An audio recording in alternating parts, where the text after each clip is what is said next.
Hi, and welcome everybody to another week of the Winner's Circle Sports Betting Podcast. I'm Ross Benjamin of the Winner's Circle Sports Betting Channel, and I am joined every Monday by Mr. Doug Upstone. It is Monday, December the 11th, and we're going to be talking college football bowl games today.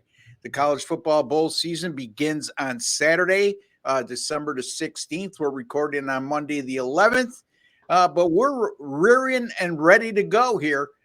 Discussing a couple college football bowl matchups. Doug will be looking at the, the LA Bowl between UCLA and Boise State. Excuse me for that utterness.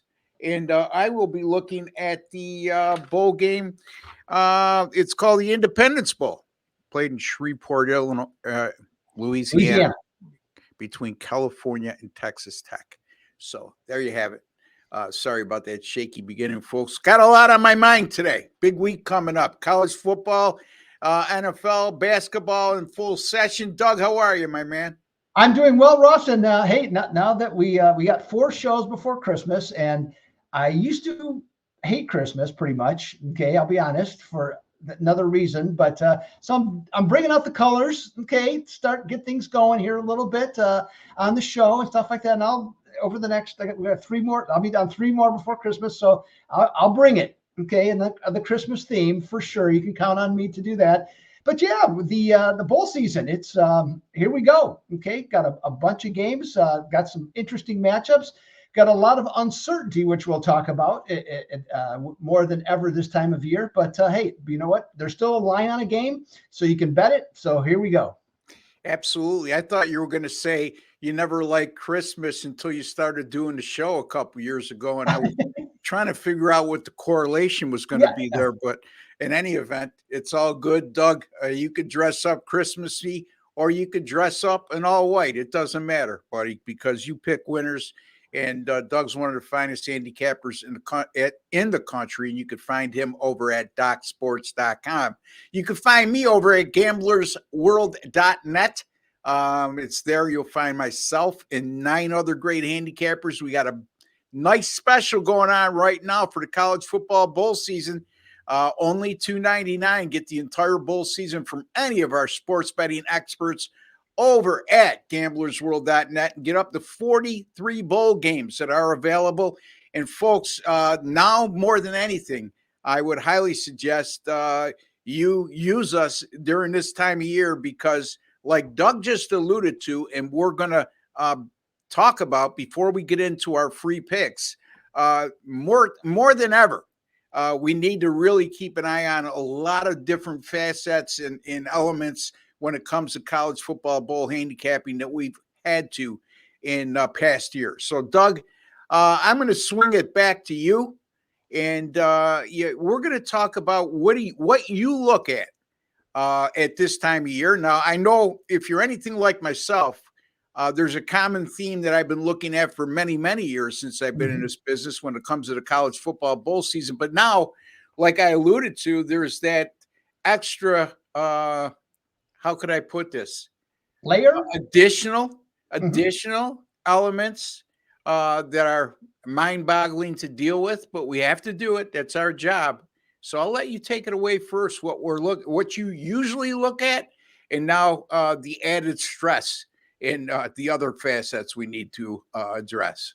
Yeah, well, typically, Ross, as you're well aware of, what the number one thing you normally look for was coaches. Okay, coaching changes, guys on the move. Okay, head coaches.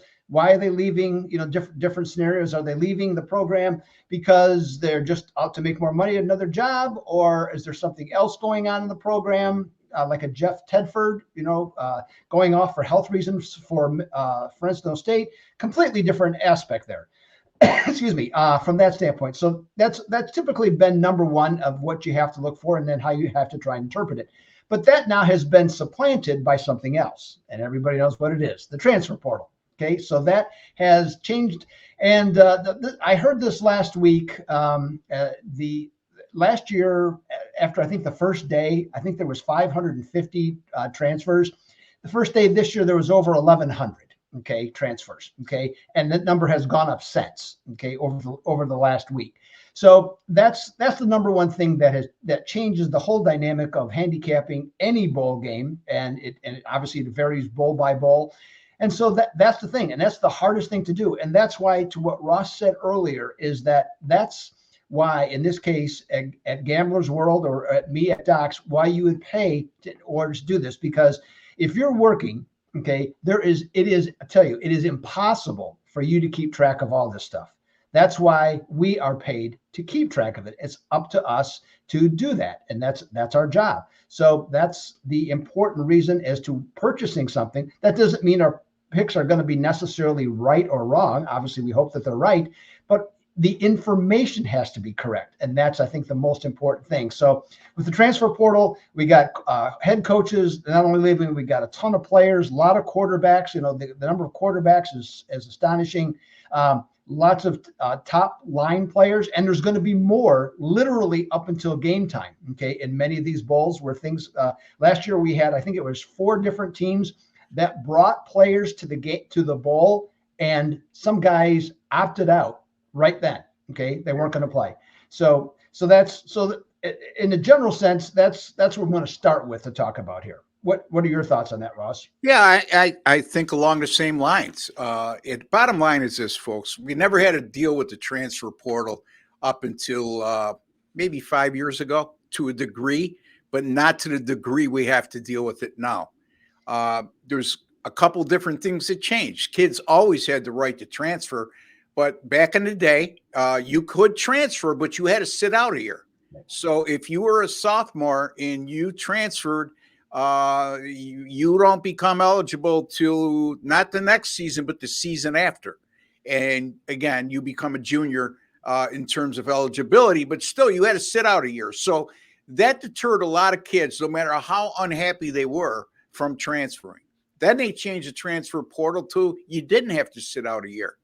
But if you transferred twice, you did have to sit out a year on your second time around. Now you could transfer twice and not sit out. Okay. Correct me if I'm wrong, Doug. Yeah, no, that's correct. It's an evolving situation, but that's where we're at right now. So, and then you get the NIL deals. Okay. So as opposed to what Doug is, I'm not as opposed to what Doug was saying, but as opposed to in recent years, this is a more of a factor now than it ever has been. And the bottom line is what Doug just said. You went from 500 transfers at this time last year to over 1,100 this year. Correct me if I'm wrong on that, Doug. Okay. So a lot of that has to do with is these kids now could transfer. They don't have to sit out a year. They could transfer twice. Don't have to sit out a year. On top of everything else, a university will contact them and say, hey, what are you getting right now in an NIL deal? I can get you an NIL deal worth 3 times as much if you come to our school next year, and I'll assure you that you'll be a starter. And this really comes into play a lot with the quarterbacks. And Doug mentioned that, how many transfer quarterbacks there are compared to other positions, because they're more high profile. You know what you're getting, okay? And it's quarterbacks that are very good are alluring. There's no 2 ways about it. So we just saw Dylan Gabriel from Oklahoma transferring to Oregon. This will be his 3rd team. I mean, he started at UCF. He went to Oklahoma and now to Oregon, and he's been pretty successful at his first 2 stops. I mean, he didn't win no national championships or anything of that regard, but he's been a highly productive quarterback. And when you get a program like Oregon that's could be on the cusp of making another run at a national championship next year, these are the types of situations that head coaches will try to bring in a guy for just 1 year to try to win a national championship, because in his mind, he hasn't recruited anybody or has anybody that was backing up Bo Nix this year he feels can take him to the promised land. I don't know that for a fact. I would think that's common sense, though. So now, we always used to look at, Doug, who is the more motivated team, right? Yes. At this time of year. That hasn't changed with me. Motivation is a big deal. I mean, I'm going to be talking about the Cal Texas Tech game, and I'll have a point to be made in terms of motivation in that matchup. And like Doug says, head coaching changes. Okay, at this time of year, it's not uncommon for when teams make a move and fire their head coach for it to be done with a couple games left in the regular season, and not wait to the end of the season, quite simply because they want to make sure they can get a head coach before the end of the regular season starts and before the signing period for the following year takes place. So they're not behind the eight ball when it comes to recruiting. Having said that, now you have an interim coaching staff. Now you have coaches that don't know if they're going to be there the next year or not, okay, because those decisions might not have been made yet. And if they have been made, we got coaches that are pretty much coaching, not knowing where they're going next. And the same thing applies with players. They're recruited by a head coach or a coaching staff. Now that comfortability level has gone. Now, do we stay and don't know if I'm going to be in favor or the type of player this new head coach is going to be looking for, or do I need to find somewhere else to go? It's very unnerving for a 19, 20, 21-year-old kid in that situation. So there's a lot of things to factor in. I did go 13-4 in the bowl season last year, folks. That's 76%. I picked my spots. As I just touched upon, there's 43 games, I believe, this bowl season. Yep. I only used 17 games last year. And again, Doug, in terms of volume, I don't like to put a cap or a minimum on the volume I use. Yep. I could use 26 games this year. I don't know. I may use 10. But I have to weigh up all, like you said, it's more information based. And like I said off air, and I know I'm getting a little long-winded here, Doug, but I'll bear with me one more second here. The database that I use, I know a lot of you have heard me rattle off a lot of betting angles during the college football season. And I do very well with those. It's part of my arsenal. It's not solely what I rely on, but it's part of the evidence sheet that I showed you in my last show, okay, where I make notes on every game, such as this, and it adds to your evidence sheet. Now, I don't use it at all during the bowl season, quite simply because with all to be accounted for, it's worthless because those systems, 90% of the time, are based on a team being healthy. If they're not healthy, I disregard a system or an angle. And it also is based on more than 95% of the time, all key personnel, including star players, including quarterbacks, to be available. And that's not the case here. So the whole deal with betting angles is to find a situation that all teams either prosper in or fail miserably in. And it's based on a full roster. So anyway, Doug, those are my thoughts. Anything else you want to bring up? Yeah, I'll just go through a couple of key points here of things to look for. First of all, I would look for when you have games, which is primarily the last week of the bowl season, which is Power 5 teams. I look for matchups where you have teams that have a much more favorable position to run the ball and stop the run.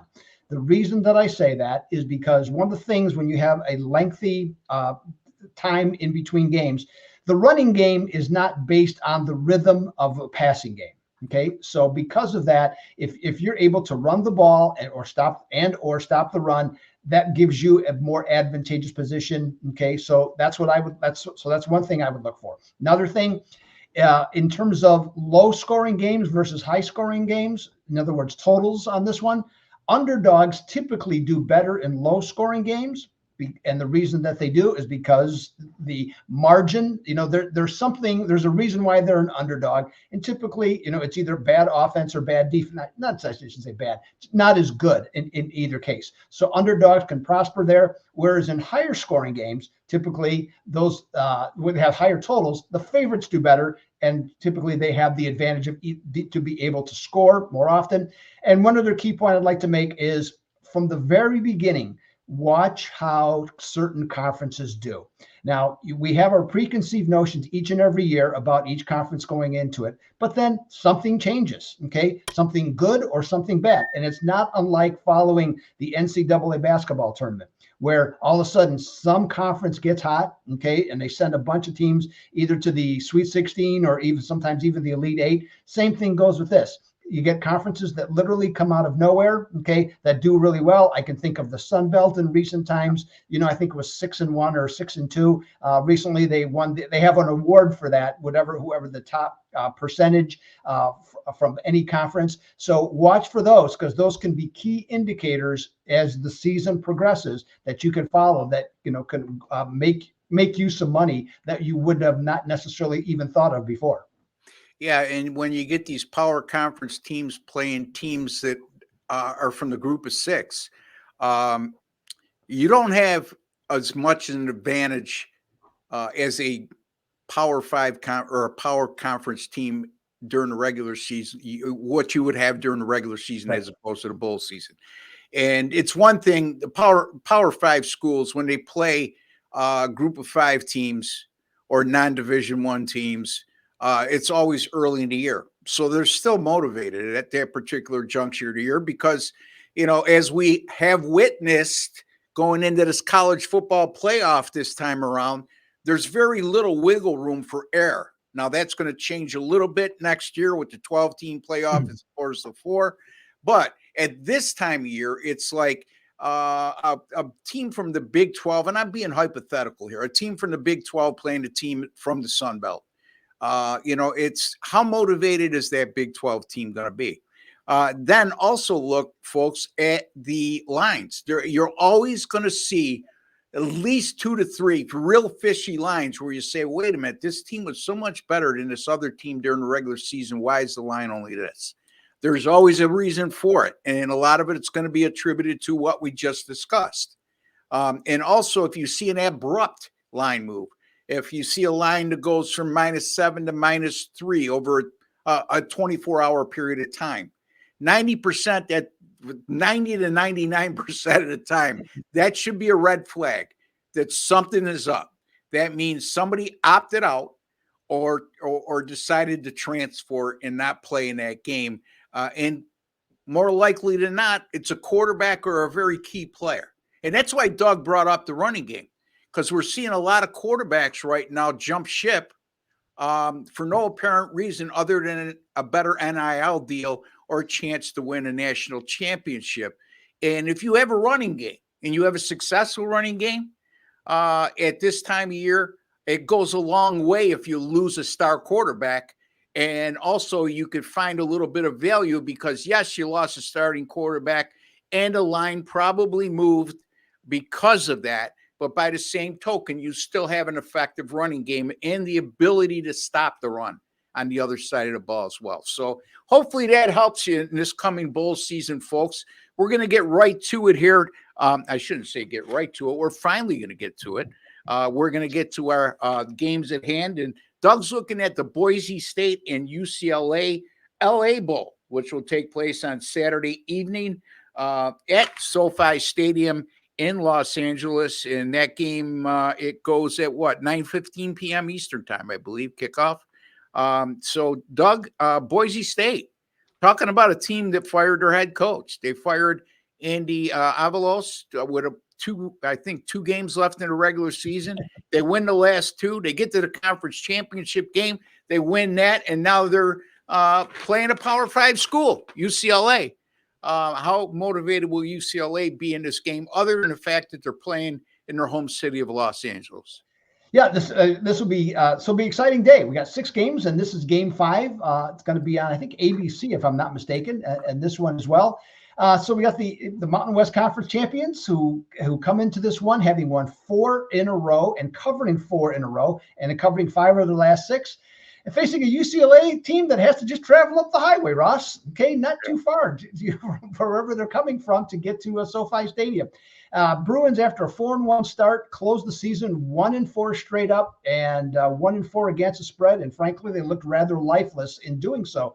Both quarterbacks are gone, okay, in this one. So you should know that right off the bat. Okay, so we're going to be dealing with backup quarterbacks. UCLA lost their Dante Moore, who was erratic for most of the season, and actually Ethan Garbers kind of took over towards the end of the season anyway. But Bruins still have a quality run game, number 21 in the country this year, but they're going up against the number 31 run defense, in this case from Boise State. UCLA, though, does have a speed advantage, so that's something to keep in mind. Now, Boise State's quarterback also hit the transfer portal, but their offensive line is stellar, and running back Ashton, I think I got this right, Giante, he is excellent. Okay, I mean, he is a NFL quality running back.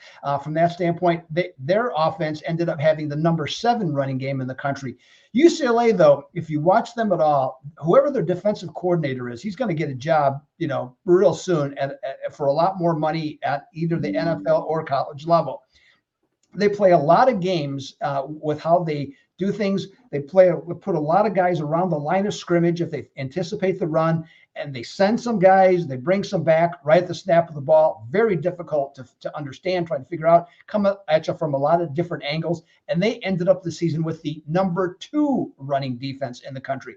So to me, with all this uncertainty on offense, especially in the passing game, you got 2 really good run offenses, though, going against 2 stout run defenses. The total on this one's 49.5.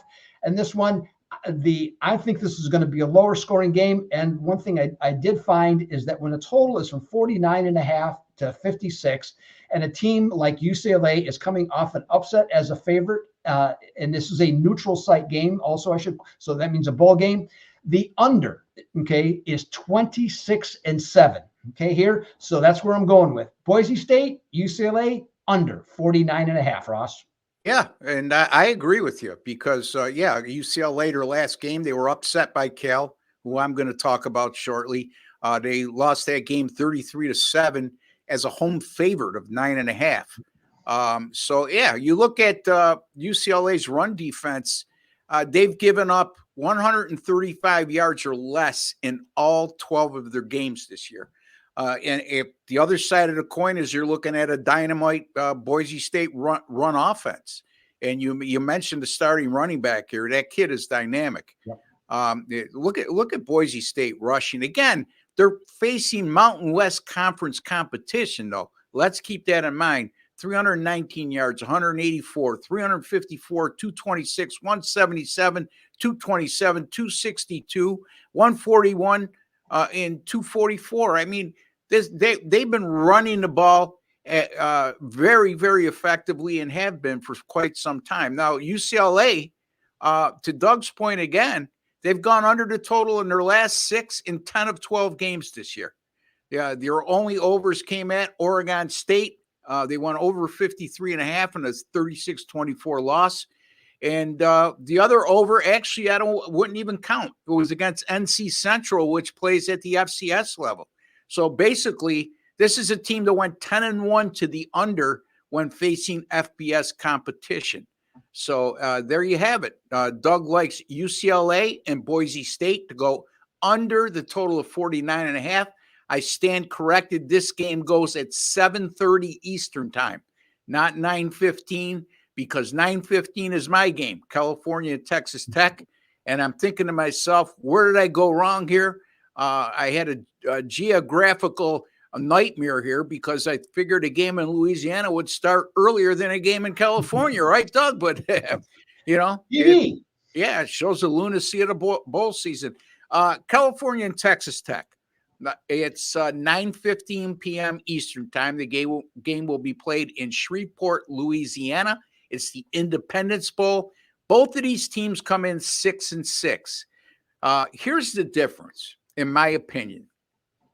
California vastly overachieved this year. Nobody picked them to be out of the bottom 2 in the Pac-12 this year. A lot of the experts had them right at the bottom of the Pac-12. Now, look, they weren't a great team by any stretch of the imagination. However, they started the year 3-6, and they finished the season going 3-0 straight up in ATS, including that upset win at UCLA in their final game as a 9.5-point underdog. They also won at Stanford. So 2 road games in there. And then you had a Texas Tech team that came into the year and wasn't highly touted, but people expected them to be an 8 or 9 win team based on all the experience they had. They come out of the gate, they lose at Wyoming. They get upset right off the bat. They end up 6-6 this year. That's not what they aspired to be. Their starting quarterback has opted out and gone into the transfer portal. So again, when it comes to one team overachieved, the other team underachieved, I always like to give the mental edge to the team that's overachieved because they seem to be more excited to be in a minor bowl game like this, as opposed to a team like Texas Tech, like I alluded to earlier, that had higher aspirations. This Cal team put up 34 points per game in that 3-game winning streak to end the year.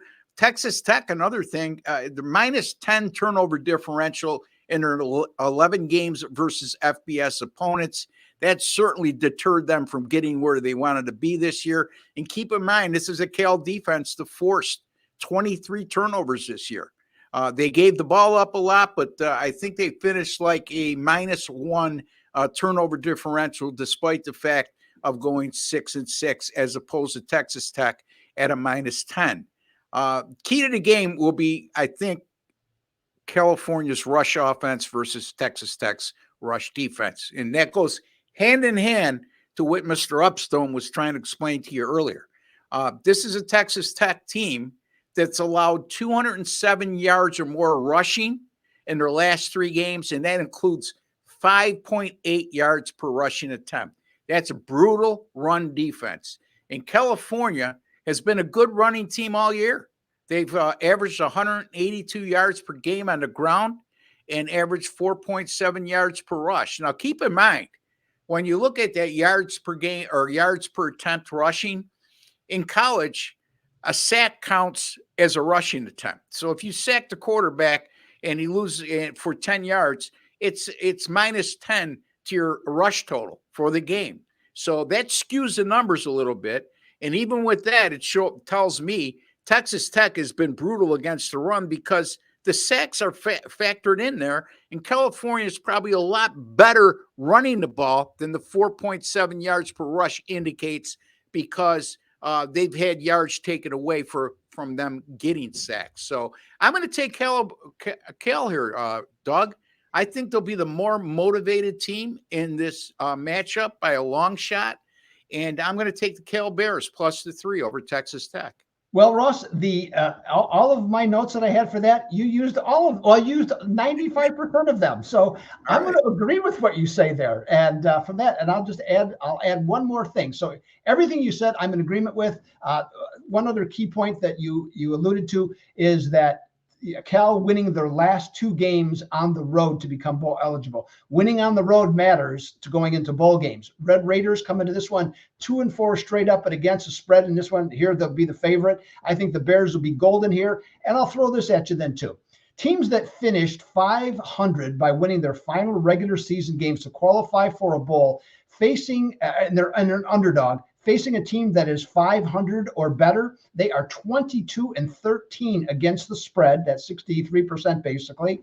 And the teams that qualify for that, well, California does. And here's some future reference. So you can come back to this video and listen to it again to get this information. So California, Eastern Michigan, Marshall, Northern Illinois, Old Dominion, Rice, South Florida, and Utah State. For this video, the most important thing is California. So I'm in 100% agreement with Ross on this one. All right. So it's always good when we agree. Brilliant minds think alike. Sometimes not, but that doesn't mean we're not brilliant minds. Well, speak for yourself, Ross. Yeah, there you go. I will. California, I'm taking +3 against Texas Tech. Doug likes the UCLA and Boise State game on Saturday to go under the total of 49.5. Doug, tell the folks a little bit about what's going on this week at DocSports.com. Anything else you want to share from a promotional standpoint for yourself? Absolutely. Yes. So the had a little bit of a roller coaster ride this weekend. 4-0 on Friday. Saturday, college basketball was not good. Okay, but at least I did pick up a 5-unit winner, best bet winner with the Lakers to win the tournament, to win the NBA tournament. So that was good. And then yesterday was right back to very good again. Had the Dallas Cowboys. Sorry, Jim, about that, but had the Dallas Cowboys as my 7-unit best bet on that one to knock off Philadelphia. So that was great. Also had a winner with Ross's Buffalo Bills. Okay, on that one. Missed on the Colts, who were a no-show. And then on a prop play in the NFL, I had James Cook to go over 48.5 yards. So that was a 5-unit best bet, and also picked up an NHL winner. So another winning week in the NFL, 8 out of 12 most recently. And then also that's almost 78% on best bet since week 3 in the NFL. So that was great. NBA had a nice weekend, went 3-0 on the weekend in the NBA. College basketball, I'm going to bounce back. Okay, right there. I mentioned props, NFL props hitting almost 70%. So we got games coming up on Saturday. We got 3 games on Saturday, 1 on Thursday, plus the NFL Sunday and Monday. I'll for sure have some props on that one. And what else was? NHL just had a winning weekend there too. Would have been even better except for overtime, Ross. But we've been down that path before, so I'll leave that there. So yeah, so that's my story. Okay, I'm sticking with it for now. What do you got going, Ross? Oh, I'm one last thing. 4 out of 5 winning years in bowl games. Okay, so definitely getting ready for a big season coming again. Yeah, Doug also does a podcast. It's a subscription-based podcast where you have to pay, but a very nominal fee compared to the information you get. He does it with Scotty Spreitzer, who's been around forever and a day. And Doug, tell him a little bit about that as well. Yes, on that one, and I'll be honest with you, the cutoff date is going to be literally Tuesday, okay? Because we're doing 4 more shows. So we got 4 weeks in the NFL, but included in that, the NFL plus we'll have bowl games. We'll be covering literally, I would say, almost every bowl game from that standpoint, and it's $19.99 a month. Okay, so for the final month, it's $19.99, and you'll get both the bowl games and the rest of the NFL season. There you have it. And that's at Us Against the Spread. I almost forgot that. Us Against the Spread. Is that it? DocSports.com. Us Against the Spread. DocSports.com. There you have it, folks. 2 really intelligent gentlemen that do that podcast as well. And we know Doug's intelligent. I already indicated that. I'm the one who's not brilliant, and I'll admit that as well. But I do pretty good for a non-brilliant guy. Why? Because, you look at my NFL since week 2, 47-33, good for 59%. Went either 2-2 or 3-2 yesterday, depending on what site you were looking at. Over at gamblersworld.net, I went 2-2. I had the Minnesota Vikings -3, and I had them 2.5 at 2 other sites. So I won or pushed on that game. So I was either 3-2 or 2-2-1. But a lot of similarities in the weekend between me and Doug, as I also had the Lakers as a play on Saturday, in that really more than how can I put this? Very surprisingly exciting NBA in-season tournament. I wasn't a big proponent of it going in, Doug, but I was sold on it. After a while, it gave the games a little more meaning in the month of November and December. And certainly the Final Four. I mean, the Lakers just blew out New Orleans in the semifinals, and that young Indiana team. They don't play enough defense to make a deep run in the playoffs, but boy, are they entertaining to watch. In any event, college football since December 2nd of last year, 70-48. College football bowl season last year, 13-4, folks. That speaks volumes in terms of the homework I do on these bowl matchups. My NBA sides have just been killing it. I said the Lakers I hit on Saturday. That made me 51-20 since April the 12th of last year on my NBA sides.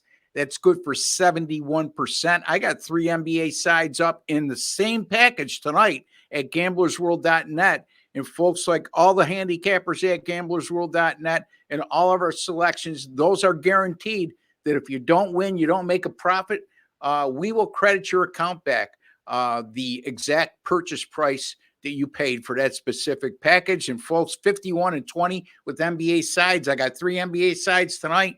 I don't know how much more guarantee you need than that. My NBA overall, including totals and everything, 58 and 35 run, good for 62%. All sports since August the 4th. That's a little over 4 months now. Folks, when it gets to this point, it's no longer a fluke. I mean, I know some guys go on hot streaks, but 195 and 140, 58% since August the 4th. In dime players, people who bet $1,000 a game on my games are up $40,960 during that course of time. And folks, again, you don't have to play a dime a game. I have several clients that do, but even at $100 a game, okay? And if you're paying a monthly package of $399, you would have been up $4,900 or $4,096 during that course of time. So a lot of good things happening for me, and the guarantees you get over at the gamblersworld.net. And let me refresh your memory here. College Football Bowl special right now for all our handicappers, $299. Get the entire bowl season and up to 43 bowl games available. 10 fantastic handicappers, not only myself, but Chip Chirimbus, Jesse Schule, Kyle Hunter, Mark Lawrence, Matt Fargo, Oskheim Sports, Paul Bovey, Rob Vincelletti, and the incomparable Sean Higgs, who drives me crazy, but he keeps winning.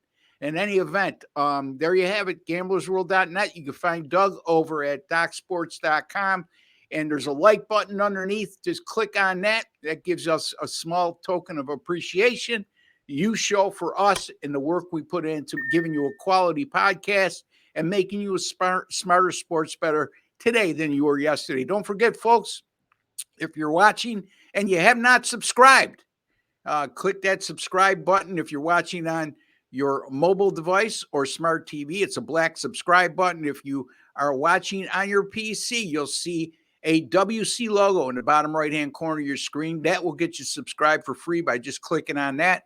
It's 100% free. There's no strings attached. And take 1 second extra, go into your YouTube settings and click on that alert notification bell for the Winner's Circle Sports Betting channel. And you will be notified immediately upon any of our future broadcasts going up on this great channel. Doug, you'll be back with us on Thursday. I look forward to that. We'll be talking some NFL at that time, Doug. And I'll be back tomorrow morning with Mr. Jesse Schule and Sean Higgs talking more college football bowl action for Saturday. I'll be back in the afternoon with Mr. Chip Chirimbus and Paul Bovey. We'll be talking Saturday NFL. That's right, folks. 3 games on Saturday. We got them all covered tomorrow afternoon with Chip and Paul Bovey. Until then, for Doug Upstone and Ross Benjamin, take care and God bless, folks.